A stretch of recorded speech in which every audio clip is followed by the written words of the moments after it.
आप देख रहे हैं सलाम दक्कन। बात करेंगे केरल की। केरल में लगातार कई दिनों से जारी आफती जो कुदरती आफात हैं उसके बाद की कुछ राहत की अभी खबरें आ रही हैं और ये हैं कि अगले 4 दिन भारी बारिश के इम्कान नहीं हैं और इससे कम से कम राहत और बचाव का जो काम है, वो जो मुहिम है, उसमें तेजी आ सकती है, जिससे कि दूर दराज के इलाकों में फंसे लोगों को निकाला जा सकता है, उन तक कम से कम पहुंचा जा सकता है। हालांकि आज भी तकरीबन 7 लाख लोग कैंपों में रहने को मजबूर हैं, जिनके सामने खाने पीने की दिक्कतें सामने आ रही हैं। रियासत में लगातार बारिश से इतवार को 13 और लोगों की मौत हो गई है। मरने वालों की तादाद अब 400 के पार हो गई है। मौसम में बेहतरी के बाद अब सबकी नजर दूर दराज के इलाकों में फंसे लोगों पर टिक गई है। करीब 2 हफ्ते तक लगातार बारिश के बाद राहत से कई अजला के रेड अलर्ट वापस ले लिए गए हैं। वाज़ेह है कि रियासत में भारी बारिश की वजह से 80 से ज्यादा बांधों को खोलना पड़ गया है, जिससे कि इडुक्की, मल्लपुरम और त्रिशूर जैसे अजला में भारी तबाही देखने को मिली है। We are facing a crucial situation in Chenganur. Now, all arrangements are already started. We have a more happy at present. Thanks all. Situation is under control now. People don't have to be panicked. Everything is controlled. All the forces, Air Force, Navy, Army and all the state forces are here. So nobody need to be panicked. And we are dropping the food and all the resources are being supplied to them. So keep calm and be safe. Pray for Kerala. നമ്മുടെ almost 7 helicopters ഇവിടെ already ഉണ്ട് from air force side. പിന്നെ നേവിയുടെയും already വരുന്നുണ്ട്. ഇന്നലെ കുറച്ച് weather down ആയതുകൊണ്ട് we couldn't do much. പക്ഷേ ഇന്ന് ഓൾമോസ്റ്റ് എല്ലാ wherever food has to be drop, നമ്മൾ ഫുഡ് ഡ്രോപ്പ് ചെയ്യുന്നുണ്ട്. റെസ്ക്യൂ ചെയ്യാൻ ഉള്ള മെയിൻ പ്രോബ്ലം അവർ റെഡി ആവണില്ല. റെസ്ക്യൂ ചെയ്യാൻ we need their cooperation also. So they are not ready. See, the Honourable Prime Minister had visited Kerala and promised extensive assistance to Kerala. He said whatever it takes to rebuild Kerala, it will all be available. He's given an immediate assistance for immediate relief for 500 crores. And before that, of course, the Honourable Home Minister Rajnath Singh Ji had offered 100 crores. And before that, Rijiju had come and announced 80 crores. So money is not a problem. But the whole thing is now, today we have close to 1 million people in our relief camps. And these relief camps are being run very, very well. All the supplies are being provided by the district collectors, the other coordinators, and things are working very well. I think the central government, all the central forces are there providing amazing service to Kerala, and NDRF, paramilitary forces, the Navy, the Army and the Air Force, everybody is there. But let me tell you, the biggest heroes of this whole thing are the fishermen. 600 boats came manned with fishermen and who are absolutely no livelihood at all, who are shattered by Oki, and they're all there rescuing people. They are the biggest heroes. And yesterday I was in Trivandrum to all the collection centers and also to all these camps in the collection centers. The way Kerala is responding, I mean, this is exactly what compassion is. I think you can define compassion by the way Kerala has responded. And I would like to really place on record all the people around this country and across the world who have extended assistance. I know so many chief ministers, state governments have extended assistance to Kerala. Thank you very much, all the states, all the chief ministers for all this great initiative. And thank you all the people across India who got together to raise funds, to send things to Kerala. I think this is what exactly Indian spirit is, that we are one, India is one. और इस वक्त हमारे reporter Santosh Kumar हमारे साथ केरल से जुड़ गए हैं। आइए उनसे ताजा जो हालात हैं इस वक्त के उसके बारे में बात करते हैं। संतोष, फिलहाल राहत और बचाव का काम तेजी से चल रहा है। जो मौसम विभाग का कहना है कि 4 दिन की राहत मिल सकती, कम से कम बारिश में कुछ कमी आ सकती है, वो बहुत कीमती है। क्या कुछ कहना है महकमा मौसमियात का? देखिए, मौसम विभाग का ये कहना था है कि केरल और इसके आसपास के इलाके में अगले 4 दिनों तक जो मौसम रहेगा वो साफ रहेगा। जिस तरीके से बारिश हो रही थी वो बारिश नहीं होगी। अगर ऐसा होता है, जैसे कि आज दिन भर बारिश नहीं हुई है, इस वक्त हम लोग चेंगनूर में है और चेंगनूर ही एक वो इलाका है जहां अभी भी सड़क मार्ग से ये कटा हुआ है पूरी तरीके से। और यहां पर राहत और बचाव का काम एयरफोर्स, नेवी और जो इंडियन आर्मी के साथ साथ लोकल पुलिस का कोऑर्डिनेशन के साथ साथ बहुत अच्छे तरीके से हो रहा है। पूरे अगर राज्य की बात करें तो अभी हमारी थोड़ी देर पहले डीजीपी से बात हुई तो डीजीपी का कहना था कि 8 लाख से ज़्यादा लोग राहत शिविरों में अभी रह रहे हैं और अगले 1 से 2 दिन में स्थिति को नॉर्मलसी की तरफ लेके जाया जा सकता है। लेकिन अभी भी क्योंकि बहुत सारे लोग इस इलाके में फंसे हुए हैं, इस वजह से हर 1 घंटे में इंडियन एयरफोर्स का ये यहाँ हेलीकॉप्टर इस चेंगनूर का क्रिश्चियन कॉलेज हेलीपैड पर यहाँ पर उतरता है और क्रिश्चियन कॉलेज के ही स्टूडेंट्स जो हैं वो यहाँ पर कोऑपरेट करते हैं वॉलंटियर के रूप में। और यहाँ से जो भी राहत का सामान देखिए यहाँ अब भी पड़ा हुआ है, ये राहत का सामान इमीडिएटली ये सारे बच्चे जितने हैं इमीडिएटली वो हेलीकॉप्टर में रखते हैं और उसके बाद फिर जिन इलाकों में ज़रूरत है राहत के सामान की उन इलाकों में एयरफोर्स के जवान इसको ड्रॉप करते हैं। क्योंकि अभी भी बहुत से लोग ऐसे फंसे हुए हैं, वो कई लोगों की अपने कारण हैं, वो घर को नहीं छोड़ना चाहते हैं, इस वजह से उन लोगों को वो लोग अपने ही घरों में रह गए। लेकिन कई ऐसे भी इलाके हैं जहां से रेस्क्यू कराना भी मुमकिन नहीं हो पा रहा है। वैसे इलाके में एयर ड्रॉप कर उन्हें खाने पीने की रसद भेजे जा रहे हैं ताकि उनको कोई उस तरीके की परेशानी ना हो। कुल मिलाकर अगर देखें तो जिस तरीके से मौत का आंकड़ा है वो आंकड़ा अभी धीरे धीरे और बढ़ता ही चला जा रहा है और अब ये सही आंकड़े आने की दिन भी नजदीक आते जा रहे हैं। क्योंकि केरल सरकार ने उसके बाद केंद्र सरकार से मरकजी हुकूमत से हेलीकॉप्टर्स मांगे हैं और नहीं तो बताया गया, इसकी वजह बताया गया अगर ऐसा नहीं होता है, जल्दी हेलीकॉप्टर नहीं दिए जाते हैं और ज्यादा तो फिर 50,000 से ज्यादा लोगों को मुसीबत हो सकती है, उनकी जान पर बना सकती है। आप ग्राउंड पर हैं, आप समझ पा रहे होंगे क्या वाकई हालात बहुत ज्यादा बिगड़े हुए हैं, क्या वाकई बड़ी तादाद में इस वक्त हेलीकॉप्टर्स की जरूरत है जिसकी मांग केरल हुकूमत ने की है? जी हाँ, वाकई ये ग्राउंड पे ज़रूरत ज़रूर है और हमने अभी यहाँ हम लोग चेंगनूर के जो हेलीपैड पर हैं यहाँ पर से हर 1 घंटे में रसद लेकर यहाँ से हेलीकॉप्टर उड़ रहा है और फिर वो वापस आ रहा है। 5 हेलीकॉप्टर अभी यहाँ इंडियन एयरफोर्स का लगा हुआ है और ये सारे यहाँ से टेक ऑफ करते हैं और फिर रसद को ड्रॉप करने के बाद यहाँ वापस आते हैं, फिर से लेके जाते हैं। तो ये इलाके अगर ये क्योंकि पूरी तरीके से अगर चेंगनूर के आसपास के इलाका या फिर कहें कोटायम के आसपास के इलाके या फिर एर्नाकुलम के इलाके, ये इलाके जो कटे हुए हैं वहां पर पहुंच पाना मुश्किल हो रहा है। आर्मी के जवान उन इलाकों तक पहुंचने की कोशिश जरूर कर रहे हैं, नेवी के, एनडीआरएफ के, लेकिन सबकी लिमिटेशंस हैं अपने अपने और उस लिमिटेशंस को देखते हुए जो हेलीकॉप्टर है उसकी सेवाएं अगर ज्यादा से ज्यादा दी जाती हैं तो लोगों तक ज्यादा से ज्यादा पहुंचा जा सकता है और जो जरूरतमंद है उन जरूरतमंदों तक ये राहत के सामान मैं लौटूंगा आपके पास। संतोष, इस वक्त हमारे साथ जयपाल शर्मा भी जुड़ गए, हमारे रिपोर्टर, वो भी केरल से हमारे साथ हैं, उनसे हम बात करते हैं। जयपाल, आप ग्राउंड जीरो पर किस तरह के हालात देख पा रहे हैं राहत और बचाव काम के? जी देखिए, जहां तक हालात की बात है, सबसे पहले मैं मौसम की चर्चा कर दूं। मौसम को लेकर के एक राहत सी है आज जरूर, क्योंकि पिछले 2 दिनों से पूरे केरल में कहीं भी जोरदार बारिश नहीं हुई है। बादल आते हैं, थोड़ी देर बरसते हैं और उसके बाद फिर धूप खिल जाती है। आज दिन भर में सिर्फ 1 बार बारिश हुई है और ये बहुत राहत का काम है। इसके कारण ये हुआ है कि जो इलाके हैं उन इलाकों के अंदर से धीरे धीरे पानी कम होना शुरू हो गया है। जो रेस्क्यू टीम्स थी जो अब तक दुर्गम इलाकों में नहीं पहुंच पा रही थी, जहां पर पहुंच पाना बड़ा मुश्किल हो रहा था, अब उस इलाकों के अंदर में सेनाएं प्रवेश करने लगी हैं। जो लोग आना चाहते हैं उनको वो लेकर के रेस्क्यू करके रिलीफ कैंपों में पहुंचा रही हैं और जो अपने घर पे बने रहना चाहते हैं उन लोगों के पास खाने और ज़रूरत का सामान भी आज पहुंचता नजर आ रहा है। ये एक है। जहां तक मौसम विभाग की बात है, मौसम विभाग ने अब ऑरेंज अलर्ट के बाद येलो अलर्ट किया है और एक तरह से ये कहा जाए कि उसने कहा है कि अगले 5 दिनों तक केरल को बहुत जोरदार बारिश नहीं मिलने वाली है।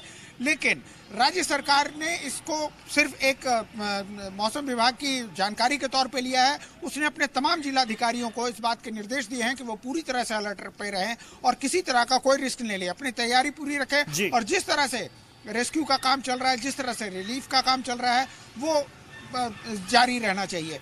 बिल्कुल, पहले मैं संतोष का शुक्रिया अदा करना चाहेंगे। संतोष कुमार भी हमारे साथ हैं, शुक्रिया संतोष आपका। मैं जयपाल साहब की तरफ बढ़ूंगा। जयपाल शर्मा, लोग अपना घर नहीं छोड़ना चाह रहे हैं, ये एक बड़ी दिक्कत हो रही है। लोग चाहते हैं कि वो अपना घर बार न छोड़ें, छतों पर लोग हैं, उनको ऐसे में खाना देना और उनको दूसरी मदद फराहम कराना ये भी एक बड़ा चैलेंज है, क्योंकि जो लोग रेस्क्यू कैंप में आना चाहते हैं वहां तक तो ठीक है, लेकिन अब कोई अड़ ही गया है कि नहीं छोड़ेंगे घर, तो उनके लिए जो टीमें हैं वो किस तरह से मदद कर पाती हैं? जी देखिए, बिल्कुल आपने सही कहा। आज मैं इंडियन आर्मी के साथ उनके साथ फूड डिस्ट्रीब्यूशन जो उनका ड्राइव है उसमें हम शामिल हुए थे और हम काफ़ी दूर तक इलाकों में गए, ऐसे इलाकों में गए जहां पर सीने से ज़्यादा ऊपर पानी है, 10-10, 15-15 फीट पानी है। वहां पर हमने पाया कि बड़े से बड़े मकान, जो कि एक मंजिल तो खैर नज़र ही नहीं आती है, दूसरी मंजिल पे लोग टिके हुए हैं। वैसे लोगों को जो सबसे ज़्यादा ज़रूरी है वो है पीने का पानी। खाने का सामान तो चलिए ऊपर वो अपने ले गए, लेकिन साफ पानी कहाँ से लाएंगे? ऐसे में आर्मी के जवान उन तक पहुँच रहे हैं, उनको पानी पहुँचा रहे हैं, उनके ज़रूरत का सामान पहुँचा रहे हैं, मेडिसिन भी हैं उसके अंदर में, जो उनको चाहिए वो पहुँचा रहे हैं। बट एक जिद है लोगों की कि वो अपना मकान छोड़ करके नहीं आना चाहते, या उनको ये लगता है कि हालात जल्द सुधर जाएंगे। लेकिन मुश्किलें बहुत हैं और उन मुश्किलों का सामना करके आर्मी वहाँ पर पहुँच रही है, उनको हर चीज़ मुहैया करा रही है। ये वाकई बहुत साहस का काम है और इसके लिए आर्मी की जितनी प्रशंसा की जाए उतना कम है। बिल्कुल, ये बहुत बड़ा चैलेंज है, लोगों तक कम से कम अच्छा ठीक से खाना और पानी देकर आना, और ख़ासतौर से वो ऐसे में जब वो अपना घर नहीं छोड़ने को तैयार हैं। तो राहत का काम बहुत तेज़ी से इधर शुरू हुआ है। और जो बातें सियासती, इस पे हम जो रियासत में सियासत हो रही है या बाहर जो सियासत हो रही है कि ठीक मदद नहीं पहुंच रही है या मदद को और तेज़ करना चाहिए या तफरीक बढ़ती जा रही, वो आपको ग्राउंड पर दिख रहा है क्या?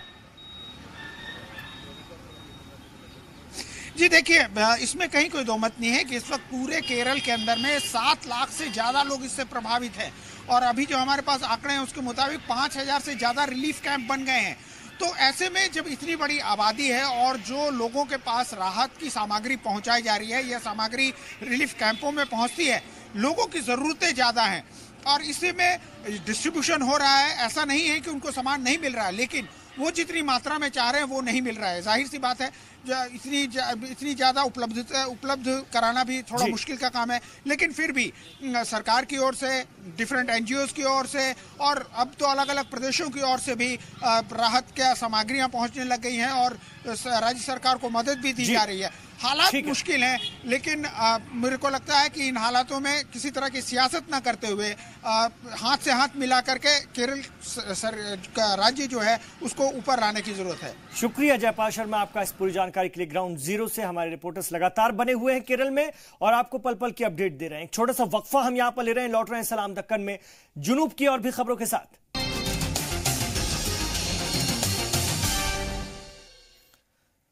आप देख रहे हैं जी सलाम और हम पेश कर रहे हैं सलाम दक्कन। रियासत में तबाही के हालात के बीच मदद को भी लोग सामने आ रहे हैं। केरला में ऐसी तंजीमें जगह जगह राहती कैंप लगाकर खाने पीने का इंतजाम कर रही हैं, तो कई तंजीमें मेडिकल सहूलत के साथ साथ राहती कैंपों का दौरा कर रही हैं। ऐसे काम के लिए ऊंची जगह पर बने सरकारी इमारत और आम सड़क ही आखिर सहारा बने हुए हैं। मुतासिर लोग भी इसके लिए राहत के काम में लगे हुए हैं और लोगों का शुक्रिया अदा कर रहे हैं। So much of like this on the last 3 days. Now the situation is like okay. So we are collecting food over here and we are giving to the food to the different area of Chenganur like Pandanad, Budanur. In this area is very bad situation still till now, and all the Seva Bharati workers are immense working on this area, and we are conducting medical camps and food, cloth, everything as much as possible from our side, and we are now looking to relocate the people from big water area. Now the availability of the boat and helicopter facilities are okay, but still from the Seva Bharati side we are collecting too many boats from the seaside, and fishermen, all fishermen from the Seva Bharati workers are immense participated in this all rescue work. और केरल के हालात को देखते हुए पूरा मुल्क परेशान नजर आ रहा है। जगह जगह अपने अपने तरीके से लोग दुआएं कर रहे हैं, तो कुछ तंजीमें चंदा करके मुतासिरों की मदद करना चाहती हैं। कर्नाटक के कलबुर्गी में तलबा तंजीमों ने सरेराह चलते लोगों और गाड़ियों में लोगों से चंदा मांगते वो लोग नजर आए, तो हिंदू तंजीमें भी अपने तरीके से राहत रसानी के काम में जुटी हुई हैं। सभी का मकसद सैलाब से मुतासिर लोगों को ज्यादा से ज्यादा मदद पहुंचाना है। में जितने लोग बारिश की वजह से और नरेल हावल की वजह से जो फ्लड रिलीफ हो रहा है, तो इसके मदद के लिए हम एंटायर स्टेट जो भी हमारे एसयूसी कम्युनिस्ट पार्टी है और सर्विस सेंटर्स है, हम सारे मिलके आज रास्ते पे आके और जो भी जितने भी इंस्टीट्यूट है सब में हम लोग कलेक्ट कर रहे हैं, अमाउंट कलेक्ट कर रहे हैं, क्लॉथ्स कलेक्ट कर रहे हैं और जो भी मेडिसिन रिक्वायर्ड है हम लोग कलेक्ट कर रहे हैं। तो मतलब इतना ज़्यादा हो सकता है उतना हम अमाउंट कलेक्ट करके उन लोगों को बचाना चाहते हैं। I am with the Ministry of Health and Family Welfare, working in Central Health Service and Central Government Health Scheme, Bangalore. I am here on my personal capacity as a volunteer doctor. I am working with Seva Bharati, which is a organ within the Sangha Parivar family. We are running around 430 camps all over Kerala. Right now, as you can see, we are going with medical supplies to some 6 or 7 camps located. इधर केरल सैलाब के बाद जहां मुल्क फिक्रमंदी का इजहार कर रहा है, वहीं सियासी जमातें सियासत करती नजर आ रही हैं। कांग्रेस जहां इसे नेशनल डिजास्टर ऐलान करने की मांग कर रही है, तो दीगर अपोजिशन मरकजी मदद को ऊंट के मुंह में जीरा बता रहे हैं। हालांकि बीजेपी का कहना है कि हर बात पर सियासत करना ठीक नहीं है। यह रिपोर्ट देखिए।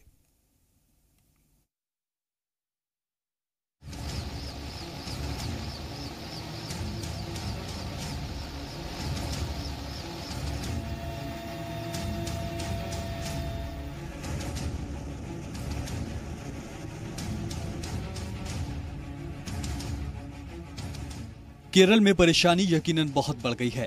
चारों तरफ सिर्फ और सिर्फ पानी और सैलाब से हुई तबाही की तस्वीरें दिखाई दे रही हैं।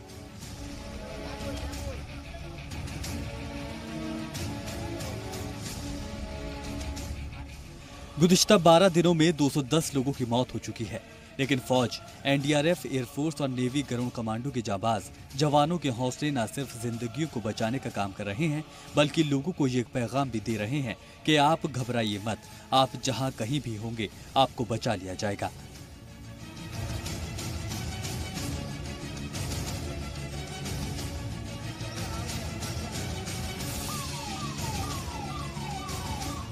देखिए कैसे एयरफोर्स का एक ऑफिसर एक मासूम बच्चे को छत से एयरलिफ्ट करके महफूज हेलीकॉप्टर में लेकर आ रहा है। तबाही के बीच भी अगर इस मां के चेहरे पर मुस्कान है तो उसकी वजह सिर्फ यही है कि इसके जिगर का टुकड़ा सही सलामत इसकी गोद में वापस आ गया। ये तस्वीरें एर्नाकुलम की हैं। देखिए कैसे इस बुजुर्ग खातून को एयरलिफ्ट किया गया। जाबाजी की ऐसी बहुत सी तस्वीरें हैं जो ये हौसला देती है कि परेशानी के इस वक्त में भी लोगों को जिंदगी का यकीन दिलाती है। देखिए त्रिशूर के अलप्पड़ में कैसे एक प्रेग्नेंट खातून को बेहद होशियारी के साथ कैसे बोट से बाहर लाया जा रहा है।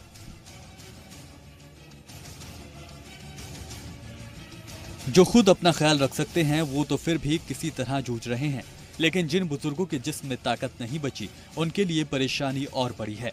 देखिए कैसे बुजुर्ग खातून को एनडीआरएफ के जवान दीवार से गोदी में उठाकर महफूज बाहर ला रहे हैं। सिर्फ एनडीआरएफ और फौज के जवान ही नहीं, लोग भी एक दूसरे की मदद कर रहे हैं। इस खातून को कुर्सी पर बैठाकर गहरे पानी के बीच 3 लोग मिलकर महफूज जगह पर ले जा रहे हैं। कहीं किसी बुजुर्ग को नाव में बिठाकर ले जाया जा रहा है तो कहीं किसी बुजुर्ग को एम्बुलेंस के जरिए अस्पताल पहुंचाया गया। लोगों के पास खाने पीने का सामान खत्म हो चुका है। हमारे सामने में महेश हैं जिनका ये मकान है, और जब पानी घुसा, महेश बताते हैं कि उनकी ये पूरी कार उस पानी के अंदर डूब गई थी। दूसरी तरफ आप देखिए कि जो बाहर में जो कुर्सियां या फर्नीचर पड़ा था उनका क्या हाल है, वो पूरी तरह से पानी में डूब गए थे और एक तरह से माने तो अब ये बर्बाद हो चुके हैं। हेलीकॉप्टर के जरिए अब तक 537 फंसे हुए लोगों को बचाया गया है। 75 टन से ज्यादा की राहत का सामान मुतासिर इलाकों में गिराया गया है। ये तस्वीरें अंदाजा दे रही हैं कि कोच्चि एयरपोर्ट की हालत क्या है। पानी नहीं उतरने की वजह से 26 अगस्त तक एयरपोर्ट को पूरी तरह से बंद करने का ऐलान किया गया है।